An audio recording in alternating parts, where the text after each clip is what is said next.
السلام عليكم ورحمة الله وبركاته. اللهم صل وسلم وبارك على سيدنا محمد وعلى آله وصحبه أجمعين. معاكم قناة انتصار عرف الاقتصاد المنزلي. النهاردة مع بعض هنروح جولة حلوة جدا على الكورنيش في القاهرة.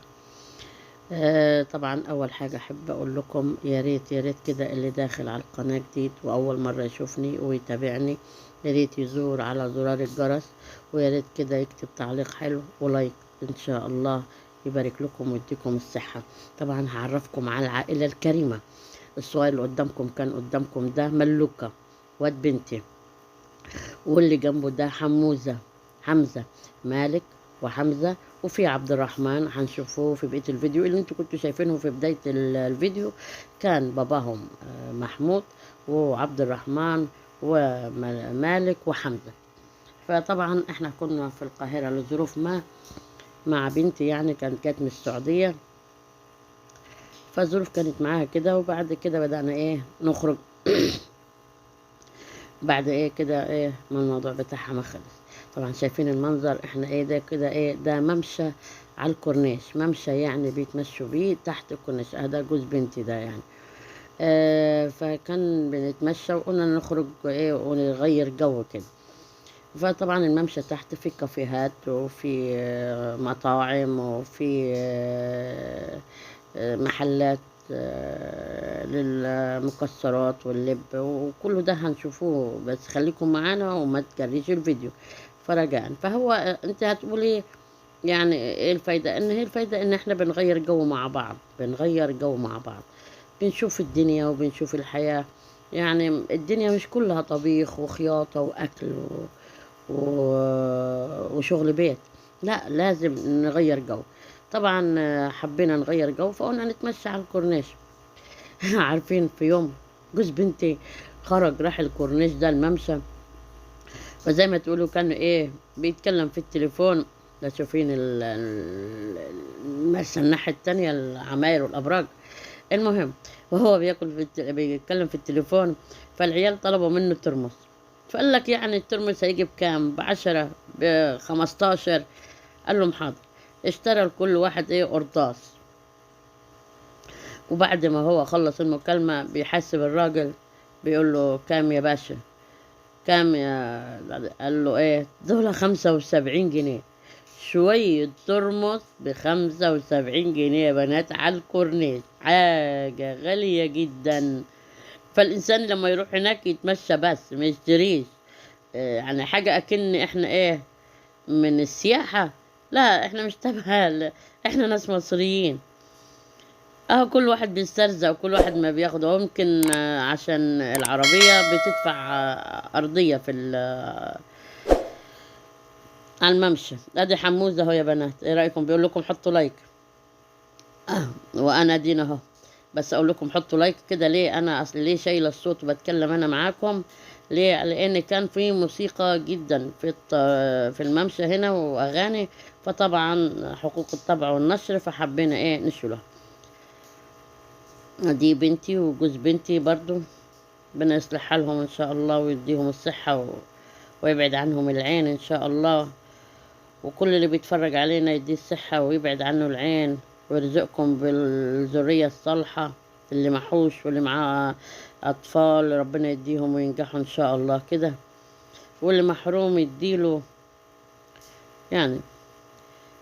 ادي احنا اصل اللي بيصور مين يا جماعة؟ عبد الرحمن. عبد الرحمن هو اللي بيصور. مم. ايه رأيكم؟ على فكرة احب اقول لكم كمان ان عبد الرحمن عمل قناة اسمها عبد الرحمن بين القرآن والأحاديث، فيا ريت تشوفوها وتشتركوا. يعني دعموه يا بنات، دعموا عبد الرحمن. عارفين حمزة ده شقي جدا، يا كل الأطفال شقي شقي شقي. شايفين المنظر الجميل ده؟ منظر روعة روعة. شايفين المنظر ده؟ يا سلام. ده كان لما يتعمل فيه فرح هنا طبعا، وتبقى فيه عروسة وبتعدي تحت المناظر الجميلة دي، روعة روعة روعة بصراحة. هو عامة المنظر واحنا على الكورنيش جميل، متعة.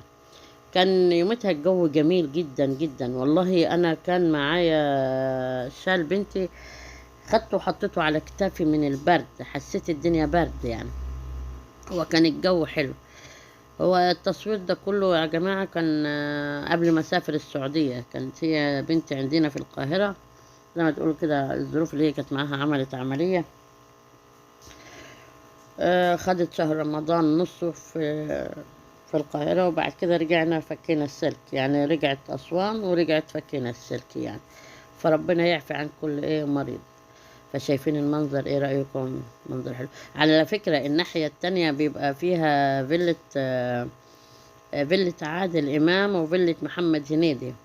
روعة يعني تحس ان هي قصر بصراحة من المنظر. صح انا مدخلتوش من جوه من بره، بس المنظر جميل. هنشوفوه مع بعض برضو واحدة واحدة يعني.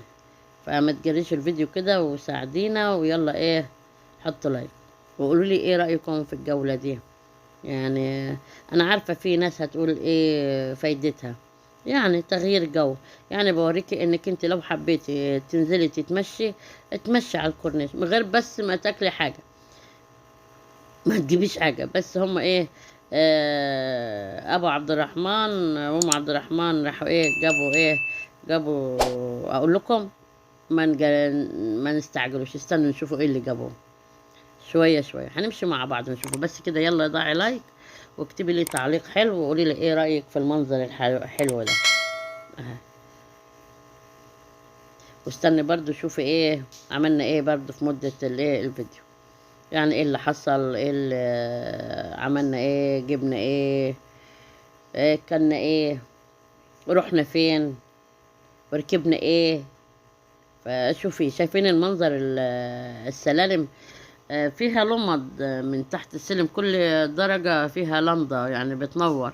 منظرها جميل. ده عبد الرحمن بيحب يوريكم كل المنظر. دي زي بالونة لقاها مالك، طلعت له من المية منفوخة يعني، فكان بيلعب بيها. عجبته. على فكرة مرحلة الطفولة دي مرحلة جميلة حلوة خالص. يعني الواحد لما بيفتكرها ولا كان بيشيل هم أطفال ولا هم أكل ولا هم شرب ولا هم شغل ولا هم عيال ولا حاجة. بصراحة يا ريت ترجع تاني. يعني أيام الطفولة دي أيام حلوة. ربنا يديهم الصحة ويحميهم من العين إن شاء الله، ويحمي أولادكم. شايفين طبعا كل ما هتمشي كل ما هتلاقي حاجات محلات، هتلاقي كازينوهات في الممشى ده. هو مش فاكرة، متهيألي كل واحد دفع يعني على كل عيل متهيألي يا 10 جنيه يا 15 جنيه. ما اعرفش بعد كده، متهيألي لما ركبنا البخرة متهيألي كام، لان ابو عبد الرحمن اللي كان الله يبارك له بيحاسب يعني. انا كنت معاهم كده يعني. رحت عشان فك السلك لبنتي، ما سيبهاش لان عاملة عملية. الله يصلح حال الكل يا رب ويعفي عن الكل يا رب. دي ادي احنا كده هنا ده في على الممشى هنا برضو. هنا كازينو زي في رقص، ديسكوهات، اكل شرب. ده يعني ده هما ده المدخل حاطين زي عرايس على المدخل. في ناس من جوه سياحيين يعني، في ناس اجانب انا شفتها. واغلبيه على فكره اليوم ده انا كلهم اغلبيتهم شفتهم من السودان، يعني من الناس اللي هم الغامقين شويه.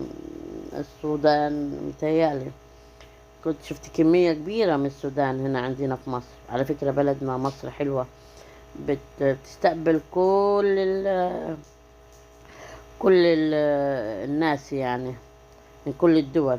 زي السعودية هنا برضو بيستقبلوا كمية حلوة يعني من كل العالم. السعودية هتلاقي الصينيين، الهنديين، اليمنيين، الأردنيين، الكويتيين، المصريين طبعا، السوريين برضو. شايفين ده اللي هو الكازينو اللي قلت لكم عليه جوه ده، اللي كان بدايته العرايس. ده كان جوه ناس فيه ديسكو، حاجات زي كده يعني. طبعا حموزة بتفرج على الناس اللي من جوه، وادي ملك. احنا طبعا عبد الرحمن هنشوفوه بعد شوية، بعد ما يسيب لنا الكاميرا لنا احنا. هو فرحان بالكاميرا وماسكها بعصاية التصوير، ففرحان بيها. بس بأكد عليكم اوعوا تنسوا عبد الرحمن، يا ريت يا ريت كده تخشوا عنده القناة، اسمها عبد الرحمن بين القرآن والأحاديث. هو دلوقتي عمل فيديو واحد بس، ربنا مستقبله إن شاء الله يكرمه ربنا ويعمل فيديوهات تانية عن القرآن، عن الأحاديث، عن مسابقات دينية برضو بينه وبين أخواته. هو حب إن يعمل قناة فعملتها له، لأني بشجعه إن هو ينشط حياته ويقرأ قرآن ويعمل أحاديث يعني. فرجاء كده ما تنسوش عبد الرحمن. شايفين دي ده اللي هو على البحر، على الكورنيش، على كده احنا وبيتمشوا. هو انا على فكرة حبيت وقصرت لكم في الفيديو يعني، ما طولتش فيه عشان انتم ما تتضايقوش. في ناس ملهاش بس انا حبيت اديكم اللحظات اللي معايا يعني، بس زي ما بديكم لحظات المطبخ والاكل، فحبيت اديكم لحظات التمشية والمرح، لا اكتر لا اقل. فقولي لي ايه رايكم دي يعني يوم قضيته في القاهرة كده، كنا بدل ما قاعدين دايما في البيت والعلاجات والأدوية والأكل والطبيخ. مهم. طبعا هي داخلين تالد هنا في الحتة دي، داخلين اهو المحل، رايحين نشتروا قد المحل اللي قلت لكم عليه استنوا، اللي هو مكسرات. طبعا والله حتى اللب لقيناه مقشر، يعني لقيت لب مقشر كده وحاية هنا. وحلويات، شايفين الحلويات، حلويات كانت جميلة بصراحة. جابوا شوية لب مقشر، على فول سوداني، على حمص. طبعا قدامكم هنا هم شبعانين من العين الجمل واللوز والحاجات دي لأنه في السعودية. هم جابوا بس الحلويات، وجابوا اللب اللي هو اللي يقولوا عليه لب خشب دي، واللب الأسمر واللب الأبيض، يعني جابوا خلطة كده. وكيس تاني، في كيس فيه لب مقشر، يعني أنا أول مرة أشوف اللب المقشر وحايق كده وجميل، هو عجبني بصراحة.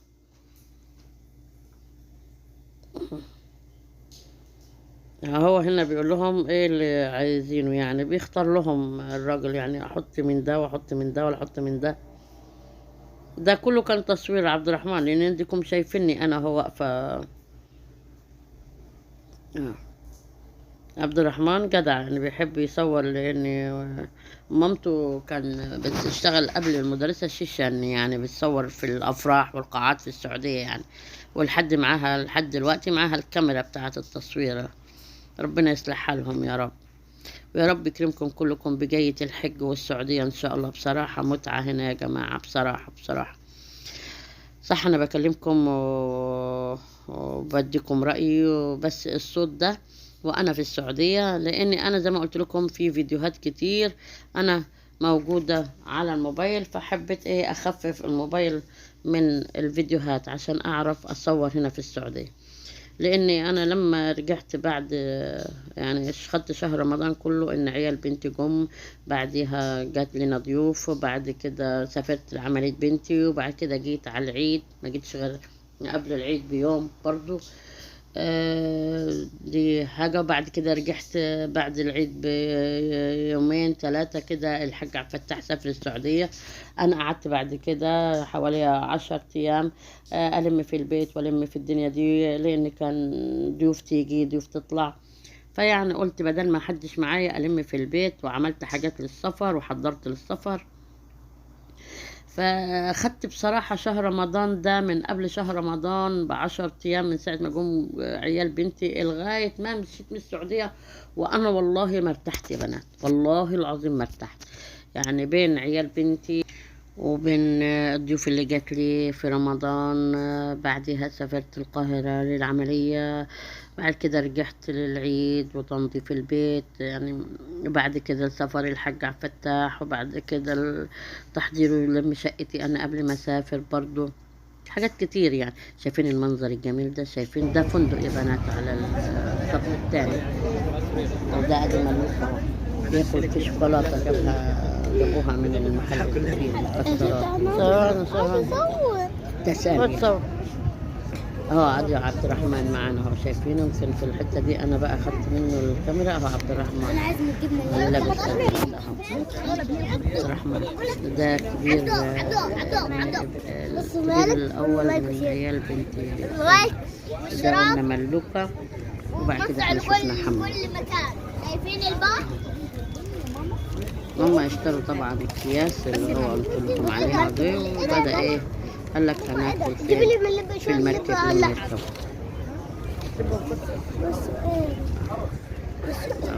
دي تصويري انا بمسك انا بوريك.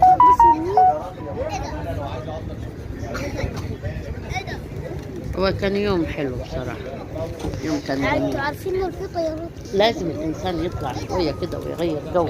الحياة ما يبقاش الحياة كلها شغل شغل شغل، هتتعب اعصابك. لازم تجددي حياتك وتحسسي بنشاطك، تجددي نشاطك. هي كان يوم جميل جميل بالجماعة وبالناس اللي معاك وبالأطفال بالمرح. أنا طبعا بتكلم بصوتي لأن أنا علشان الموسيقى والأغاني. طبعا كان أكبر غلط عاملين الأغاني طبعا حسوها حقوق طبع ونشر. فنفسنا والله احنا الفيديوهات تبقى طبيعية زي الفيسبوك، وتبقى ما فيهاش ايه طبع ونشر بصراحة. ليه؟ علشان بتدي بهجة كده يعني، لما تلاقي الموسيقى والأولاد بترقص بتغني بالموسيقى تبقى جميلة. يا رب حاجة النبي يكرمنا كده إن شاء الله، والقناة بتاعتنا يعني. رجاء نفسي القناة تعلى وتكبر بكم انتم. على فكرة أحب أشكر كل اللي بيتابعني أول حاجة، واللي بيضع لايك، واللي بيكتب لي كومنت حلو. أنا أشكرهم صميم أحب أشكرهم لدعمهم ووقفتهم جنبي. فأنا لساني عاجز عن كلام لأن أنا لو بكبر يبقى ما جبناش الكاميرا، ما جبناش التليفون معانا. احنا دلوقتي ايه بنتمشى كده لغاية ما نروح ايه الكوبري ده اهو، هنعدي وهنخش على الايه على اللي بنروحها علشان نتمشى. هنتمشى لغاية ايه في المية كده وكده، بس كان هتبقى في اغاني بس برضه كله شايلة يا بنات. شايفين المنظر الجميل ده؟ روعة. فكرني بشوفته في فيديو برضه اللي هو اللي اسمه ايه مش عارفة ايه، العروسة الراقصة في دبي. كان جايبينها 2 من اللي على اليوتيوب برضه. نفسي بصراحة يا جماعة ان انا اروح دبي، اروح الكويت، عايزة الف العالم يا بنات. ايه رأيكم؟ قولوا لي كده ايه رأيكم في الكومنتات. كل واحدة تقول لي نفسها تروح فين يعني. انت كل واحدة تقول لي نفسي اروح السعودية برضه. ما السعودية احنا نيجي هنا نحج بس عايزين نلف العالم، نتفرج نشوف الدنيا والحياة، وكل بلد ايه يعني فيها ايه ميزتها ايه، سياحتها ايه، حاجات زي كده يعني.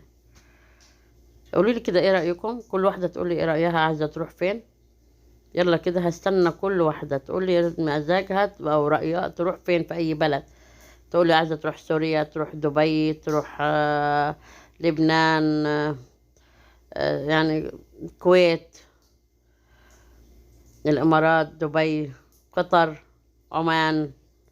كل واحدة يلا تشيلي يد كده من على خدك كده، واكتبي كده في الكومنت من تحت كده، قولي لي ايه رأيك، عايزة تروحي فين. واكتبي كده ايه تعليق حلو.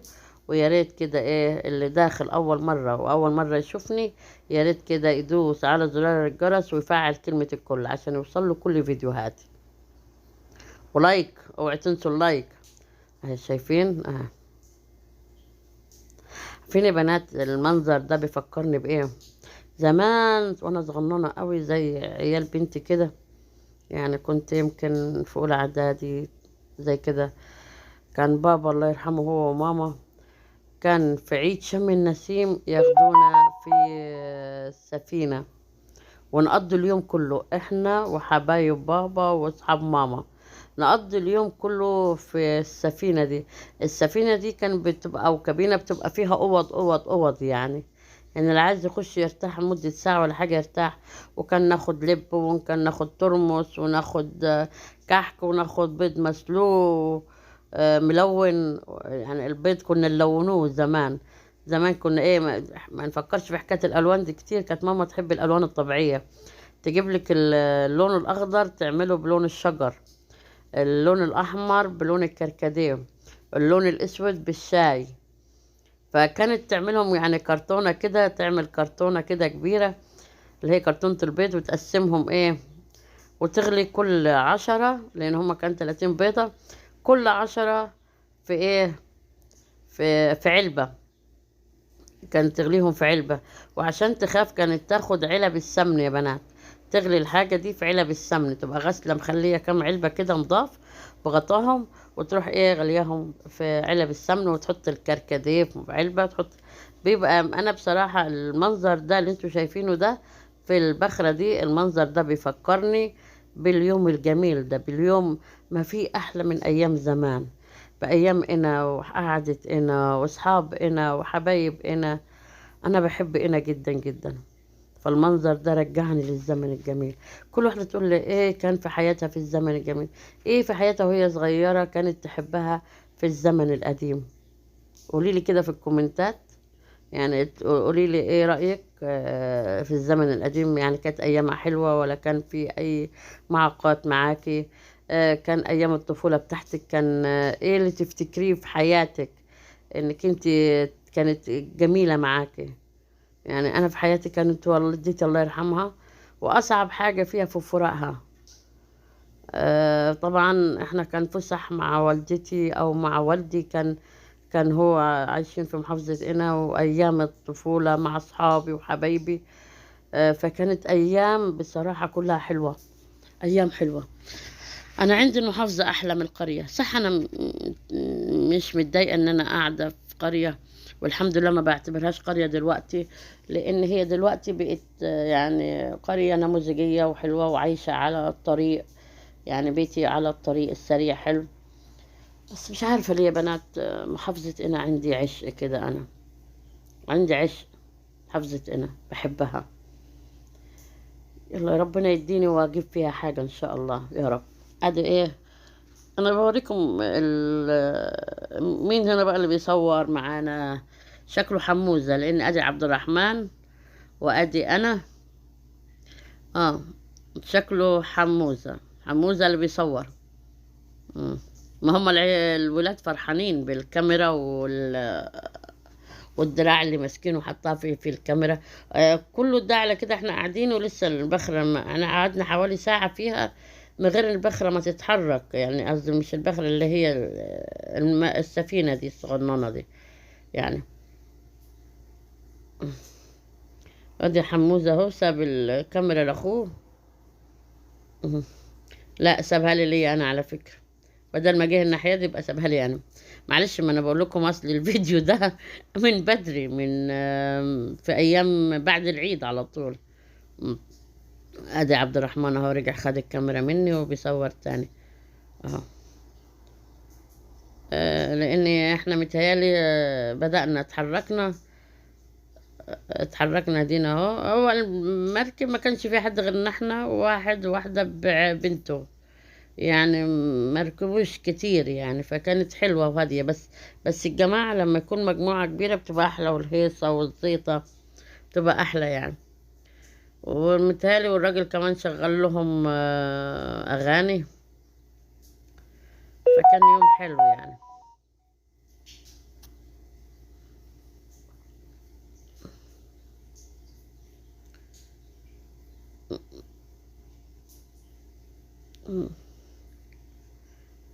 بقول لكم كان الحر اتحركت التعديل ان الجماعة اللي قاعدين اهم. فطبعا انا قاعدة معاكم على كده وبتذكر، لاني يعني احنا يمكن ليها شهر على كده احنا. فزي ما تقول ان انا كنتش فاضية اظبط الفيديوهات دي. مبسوط عبد الرحمن بيرقص على الاغاني، بيقول لكم ضعوا لايك ضعوا لايك عبد الرحمن. وادي ملوكة. ربنا يا رب يكرمكم كلكم بأحفاد حلوين يا رب، وما تقولوش عليهم صعبين. معلش، كل الأولاد صعبين، وإحنا أصلا كنا صعبين وإحنا صغيرين. والله كنا صعبين جدا، يعني ما كانش صعب. بس البنات حنينة طبعا ومش شقية وبتساعد والدتها، لأن أنا واحدة من الناس كنت طبعا باجي من المدرسة أساعد ماما في شغل البيت وأنظف وأشيل وأنشر وأعمل. وانا شلت مسؤولية كبيرة بعد والدتي ما توفت طبعا. فلولاش والدتي علمتني شغل البيت انا كنا تعبنا هي صح كده كده تعبنا من غيرها، لان الحب والحنية والام هي اللي بتلم مش بتبحتر. بس الحمد لله ان هي كانت عرفت تربينا كويس وعلمتنا الطبيخ وعلمتني الخبيز وعلمتني الاكل. يعني على قد والدتي مصرية يا بنات، بس ما تقولوش عليها مصرية، تقول عليها صعيدية وجدعة وبنت بلد. الله يرحمها الله يرحمها. وين السنة دي إن شاء الله إن شاء الله الحجة لوالدتي إن شاء الله. يا ريت كده مع بعض كده نقرا لها الفاتحة وإحنا مع بعض. بسم الله الرحمن الرحيم. الحمد لله.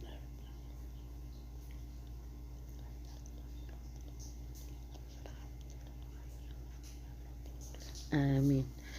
الفاتحة دي لأمواتنا أجمعين، المسلمين أجمعين يا رب، حقق النبي يا رب، وارحم أمواتنا كلهم يا رب، واغفر لهم وثبتهم عند السؤال يا رب.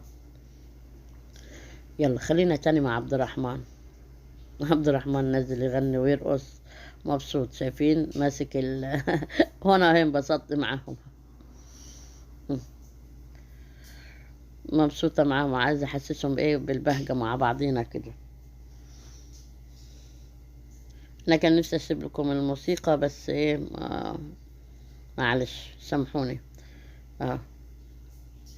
يعني مش فاكرة الأغنية، بس هم أغاني جابوها كده على الموبايل على النت وبيرقصوا.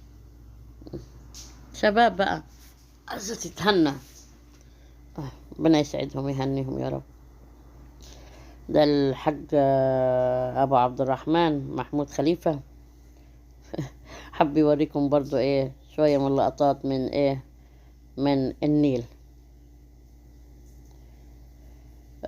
في على الناحية اللي انتوا شايفينها دي اللي هي ايه، قلنا الفيلا بتاعت عادل امام وفيلة محمد هنيدي، الاتنين على الكورنيش. طبعا الفنانين ما لهمش غير ان هم ايه طبعا هم اللي معاهم قرش. الحمد لله الحمد لله على الحياة وعلى السترة وعلى الاسلام. شايفين اهي مركب تاني جات عدت جنبينا اهي، برضو كانت بتهيص، بس دي كانت معباية يعني. اهي استنوا كده كده لما تعدي اهي اهي، شايفين المنظر اهي.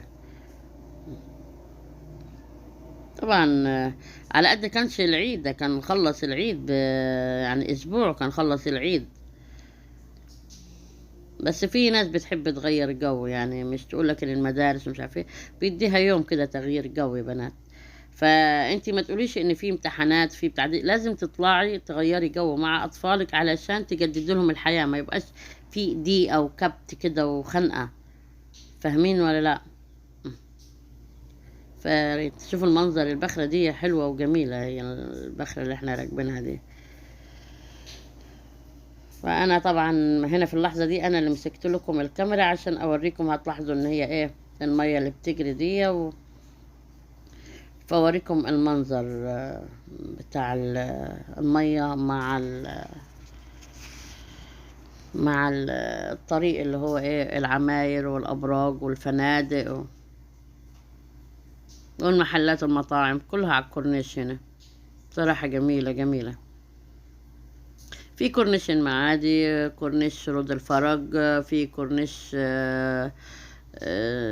زمالك. يعني الكورنيش بتاع القاهرة كبير. يعني هتقولي لي فين؟ انا والله ما عارفة فين هو. متهيألي احنا عند لان كان في صوت قطر متهيألي كوبري ابو العلا، متهيألي لان كوبري ابو العلا هو اللي فيه قطر يعني، او المترو يعني، لان كان ستر المترو والقطر كان قريب جدا يعني، دي كل شويه كان صوت قطر يعني. يا رب ما اكونش مضايقاكم بالفيديو، يا ريت كده ما اكونش انا ضيفه تقيله عليكم. انا والله حبيت بس اخليكم تغيروا الجو معايا لا اكتر لا اقل. في ناس تقول لك احنا هنستفاد ايه؟ استفاد تغيير جو، حياه، حكينا مع بعض، حاجات زي كده يعني. بس ادي الحكايه يعني. يا ريت كده تنزلي كده من تحت وتقولي لي ايه رايك في الايه في الفيديو ده، وتقولي لي ايه رايك في الحياه القديمه بتاعتنا والحياه لاسرتك انت كانت زمان ايه شكلها، وايه وضع حياتك مع والدتك ووالدك، واللي معاها والدتها تدعي لها بالصحه والعافيه، واللي والدتها او باباها متوفي تترحم عليهم. شايفين اهو جمال، شايفين المنظر، منظر اكنك انت في دولة من الدول اللي هو العربية دي، اللي هي المنظر العماير او الابراج دي منظرها حلو يعني، منظرها جميل يعني. عندنا احنا في الصعيد ما فيش الابراج دي كتير، هتلاقي يمكن 3 ابراج 4 ابراج كتير هتلاقيهم عندنا على الطريق اللي اتعملوا جديد، لكن جوا كلهم اغلبيه بيوت اهالي يعني، الناس يعني اسره كامله عايشه ببيتها، كل واحد بشقه بشقه بشقه، غير اللي هي اللي على الطريق دي طبعا ناس هدت وبنت ابراج وعشان تأجرها وتكسب. لكن من جوه البلد عندنا هتلاقيها كلها ضربتها دم يعني، تبقى 4 أدوار بالكتير يا 5 حسب عدد الأسرة اللي في البيت يعني. ممكن تلاقي العمارة دور في شقة واحدة، وممكن العمارة فيها شقتين، قليل جدا لو تلاقي العمارة فيها 3 شقق يعني، قليل جدا.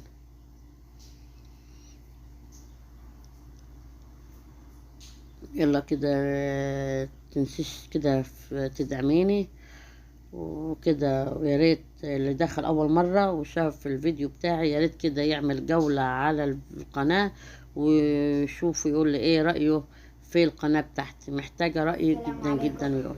طبعا احنا هنا بقى رحنا المطعم، بعد ما كنا في طبعا الكورنيش هتلاقي عبد الرحمن جينا مطعم عشان نتعشى. المطعم ده عزمنا على يا ايه جماعة بيقدم حاجات فجرة، نص منه. كمان في يمنيين وسعوديين وهو خلوة طبعا انا صوتي انا هنا تسجيل غير صوت عبد في الرحمن كمان جوه، كراسي سبت لكم الاثنين وسفري أي حاجة. عبد الرحمن كمان من المطعم طلبنا احنا ما فيش حاجه تاني خالص، ربع هو مطعم التيس. بسيط. عارفين يعني التيس؟ يعني ايه تيس؟ يعني ربع خروف. فكلنا المندي وبعد كده ربع روحنا خروف على طول. ده مع انا هسيبكم لغايه يعني تشوفوا مكان المندي، واحب اقول لكم استودعتكم عند الله لا يضيع الودائع، والسلام عليكم، واسيبكم مع بقيه الفيديو. هو حاجه بسيطه صغيره اللي هي المندي. ان شاء الله لما يوصل هكملكم الفيديو. لحظة، باي باي. لما يجي تاني هكملكم الفيديو عشان ما فيش حاجة نصوره هنا. اي كاميرا، وادي التانية وادي التالتة وادي الرابعة وادي الخامسة والستة، متحوطين بالكاميرات. يا جماعة اتفضلوا ربع هات معانا كبده الاصل. ايه كبده الاصل؟ لا لا خلاص هات معانا خبز. يا لهوي، خلص اكل بعد كده ارجع لكم. وكون وصلنا لنهاية حلقتنا، متنسوش تعملوا لايك وشير وسبسكرايب وتضغطوا على جرس التنبيه، وخلي بالكم ما تنسوش تضغطوا على كلمة الكل علشان يوصلكم كل جديد. سلام سلام سلام.